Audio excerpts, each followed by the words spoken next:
از طرف سفارت یگان کس آمدن؟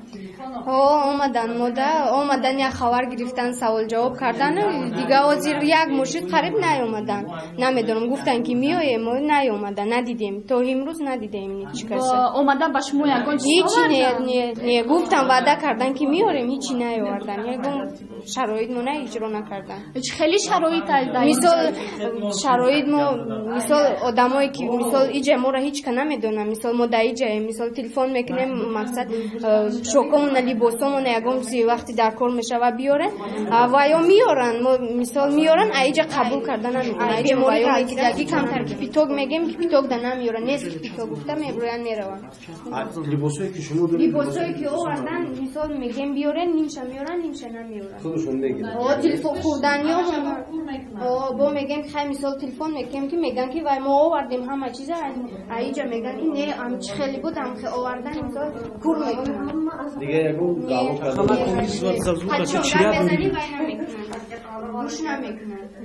اگم چی در کار میشن مثال تبلت کنن برسه یاردم نمیدن زنه که امرای خرید مردنی به در روی پل غلطی سکوری میگیم هیچ کدوم شروع به سرمونه وقت میکنن مثال یاردم نمیدن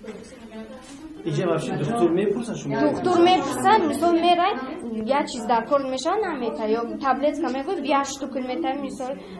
برا میگه تمام میگیم خیلی سکوری فرق سکوری نمیه بمورین میگه اونجا اوه نه بمورین میگه ما پوسو میراید داریم پوسو میراید ما در مورد مالیش میکرو صحبت کردیم اگر که هم جواب شد دیگه هیچ با اون نفهمیش بود در ترس در بودم اونجا که جلوم نشون داده بودم همون قطعی قرار دیدم از یکی جاده خودم هست ایو همجا واردگی دادگی هم تا از 56 روز شده همجا قریب دم 56 روز شد اگه کس خبر داره از خونگی خبر دارم ولی در شهر هم زده شنبه هم خودم در جایی خود تو قید اینجا یگان خشتبار داری با به هست خشتبار دارم من تفوندم چه یاردم بکنه خیلی خوام یاردم میکنه از سفارت از خدمات مهاجرت و کنسولی هم کسی اومده صحبت کرد گفته بودن که میبیایم ممکن شما باشین من نیستم من سراغ کردیم که 56 روز شما در اینجا درست؟ آمده بودن یک بار پاسپورت آمده بودن چی کشید من گفتم شما کشید گفتن 6 میلیون میشینه شما سرم برو من برای خطرگی ما وای نکردم که مسئولیتن نکردم ما با گفتم که نمیشه بجاتوی خودم من نیستم او آدمی جوری من در دوشنبه گشته روزه کیم کرد خب شرایط درون چی خیلی است؟ نیگاه بین خورد و خوراک خورد و خوراک هست خیلی میشه آید نکیم سرمون با وطن برگشتن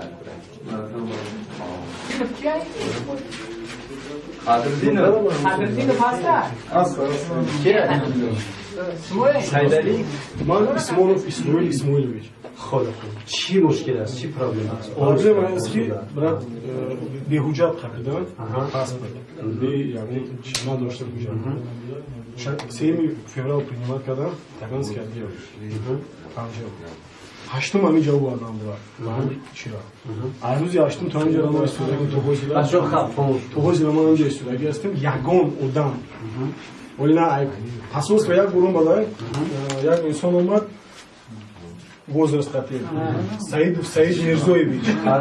бачаҳо ҳама одам да обращаться карданд ҳама ин бачаҳое ки ҳамҷа бисёр бачаҳои даже ҳамҷа браткои будан ҳастанд обращаться карданд халажени безер ба дастгирӣ кунед вай мардак сухан кард ки дода то 15 марта тоҷик намемонад ҳамҷа хорошо гуфтем гап неста мо ин ака то ҳамин рӯза истодем ва инсон омадагиш 13 феврал буд то ҳозир неста наомадаги Саид Мирзоевич Ленабодиай 25 феврал бачаҳоро дуромаданд дар панҷаи камера буранд задам тоқати дубинка қати лишна ман алоқада буромадам 25 феврал соатҳои 8 то 9 буд ман як рақам додам 909 қати 636 0005 диаспораи Каромат Шарипов як духтара гирифт ман қатиш гап зам ман гуфтам хеле рақамои сафоратхона дар корам хуб гуфт рақаморо дод ман сафоратхона занг задам як одам гирифт номша бахтиёр гуфт ман гуфтам хеле брат бачаҳоро бувардан дар коридор то полни ҳамашона кашидан задан шуд дубинка. برای چی سبب؟ сабаб барои чӣ ки гап мезанӣ механдӣ. Як аз намоз мехуна ака, як аз азон метия. Абача мо дига моро даҳан нагирифта намеша, мо мусулмоне, мо азона ба ҳамун ҳадде ки Худои таоло гуфтааст ба ҳамун ҳад метиемаш. Ё агар калам набигирам моро ира манка наметунам. بعد چی شده؟ بعد чӣ шуд дуромадам бачаро шумо дод мезанӣ азон метиефта бировардан да калидор матласош нагирифтам. نه منظورم اینه که وقتی تلفن کردی وقتی تلفن کردم سفارتخونه گفتن که پگاه گفتن که هم بچه‌ها میتونن دادم من فکر که هو چه دادم یک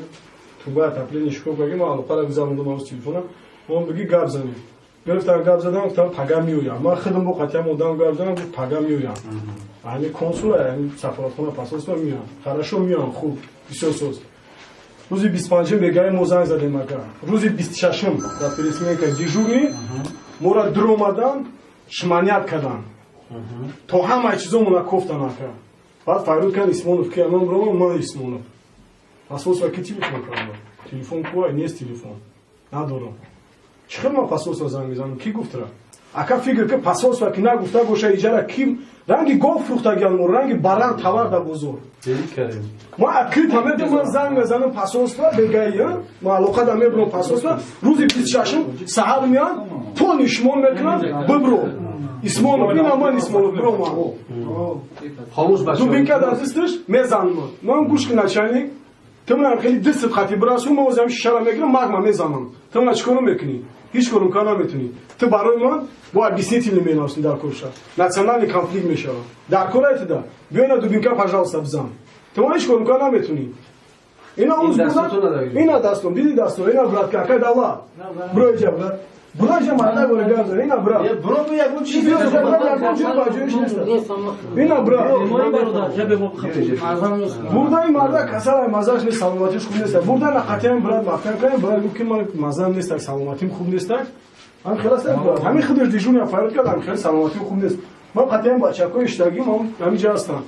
وقتی اومد گفت که اسمونوف برو من پیش وراج رفتم ابراش استکان دست یا بر کنکریت ما اینا کنکریت نسیومکار که برادیم وراج رفتیم اکا من رفتم اینجا با پاتسامه هستم قطعی من وراج رفتیم وراج اکا وراج دید خیلی سوز پاتسام خیلی همه را اتراوید کردیم اکا من با خودو قسم از فامیلی ما خوندن حجت خونه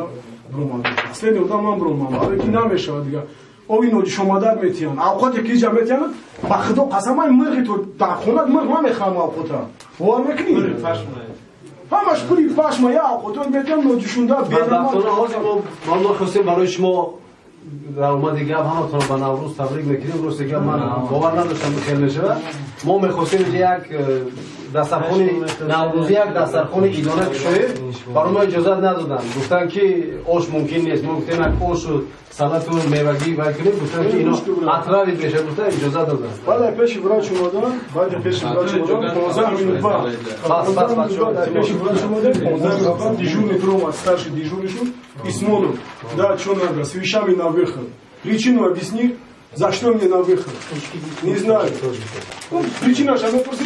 короче бро беру короче чем я бро ты бы фамуки джаба что хотимаш так я могу мне хата ради термал положение ты бы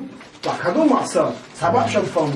не короче мне бро мана мне бро бра файлки каунтар да биам қашига мезанам омадан дита коркни фемес каунтар дежурный умад ами старший дежур кохчу ва дежурный умад бай заман амун заман бо игина нахой умад ман причина шам фаму барои чи мана гзавдиса короче начальник дежурный тра мефамлад дазам ман гушку вост мана мебари 15 минут агар ту мана абрад наёри баҷома ман агой дус ман мезанам ту мана қабул накунӣ ман маг мезанам ту мана буфаҳмам барои чи азобадиса гирифтан гизарондан гуфт ки пацан сказал пацан сделал коркни фемес ами гапа гуфт ман ҷавоб метиҳам ман гуфтам ман мекунам фамилияш чи медонӣ исмо акира вая фемеса не ман рушам мешнасам бурдрова ман эзвара гирифтам акай на мужик шоида инам брате ки ози фреска саломатши не знам шоида ман пеш ямуда задам дисма али қасам хурда будам фарод кам дежуряк миҷабиё ман тра гуфтам ки дисма мезанам мо ин абин ман дисма задам баки чӣ коре мекунӣ бикӣ то ман ақиб набари баҷои бар байни шарикома набари ман қарор наместам бари дар ҷомум вай чӣ кор кардане буд шумо ҳечи намедонам причинаш ака причинаша то озда ман нафаҳмода меишка ман гуфтам баре мана пеш начальник ту ай ман бояд объяснительно бигирам начальник шумо ки ман барои чи раги дисма зам که من باید بپرسیم اونا که برای چی منحلی کردن فالون دیویزیا قدی شرطنامه بستن توجیکا دفاترسی از مینید پگاش انجام میکنی گواره گوسپاندوره توجیکا تلا کیسان آکا این مسئله کسال مسئله چی دارو چی در تو چی لازم داره آکا دارو برای شکمدار در کنه دارو برای گودو در کنه نمیتونه در کیا گونشی اما کسال شکمدار اوش درگیر او اینو دشمادار میتونه خود اینو پختاد میتونه نه ایسه مسئله دارو شکمدار و داروی پوشکا برای پوشکا برای شکمدار بچه رو در کنه برای سردار در کنه برای انگن Таджикистан. Посольство к вам приходили? Да, приходили. Февраль месяц был. Приблизительное число с 10 до 13-15, скажу. Обещали, что наши документы все готовы здесь. То есть на нас все сделано. Возвращение на родину, все вот это сделано готово.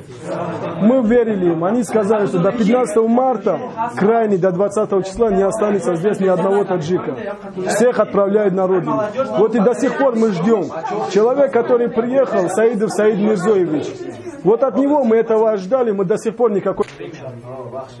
Как здесь условия проживания? Условия как проживания? Зашли без причины, хотели в одиночную камеру зайти, забрать. Причину никто не объяснил, ни старший дежурный, никто другой. Спрашиваешь, причину объясни. Нету причины. Без причины тебе забирают, как барана отсюда. И все. Забрали, закрыли, я себе вот дверь не раскрыл. Хотите, снимайте, хотите, там передайте, куда надо. И через 15 минут меня обратно вернули в мою камеру. Но до сих пор причину никто мне не сказал. И с меня не было изъят никакой объяснительный. Никто не брал с меня, что там объяснительный. Я должен был объяснить, что, за что я себе не раскрыл. Этого никто не делал. И никто мне до сих пор не объяснил причину.